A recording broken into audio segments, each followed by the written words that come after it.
Welcome back sa aking YouTube channel at ito ang Tasyo Vlog. Ang pag-uusapan natin ngayon ay paano nga ba magluto ng tofu sisig. Kung gusto mo yung malaman, keep on watching!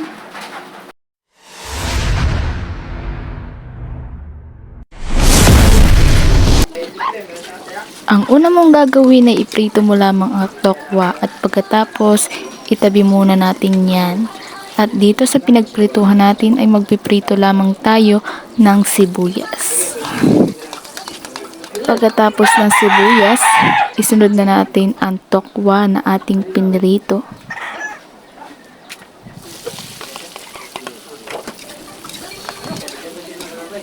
At yan, halu-haluin lang natin.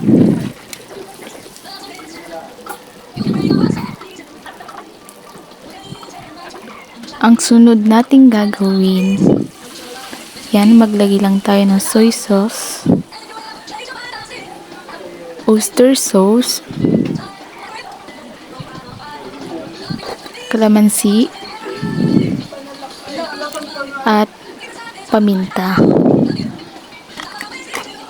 Pagkatapos lagyan na din natin ulit ng sibuyas. Tapos yung siling labuyo at yung siling green. Pagkatapos haluin lang natin at patayin natin ang apoy. Tsaka natin ilagay ang mayonnaise. At yan, haluin lang natin yan. At pwede na natin yang iserve. So yan, ganyan lang kadali. Kung nakarating ka dito sa dulo ng aking video ay alam ko na marunong ka na magluto ng tofu sisig.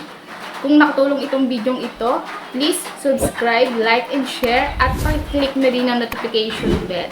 At pakicomment na kung tagasan ka para alam ko kung saan nakakaabot itong aking vlog. Maraming salamat at sana nakatulong ang aking vlog. Ito nga pala ang Tasyo Vlog. Maraming salamat.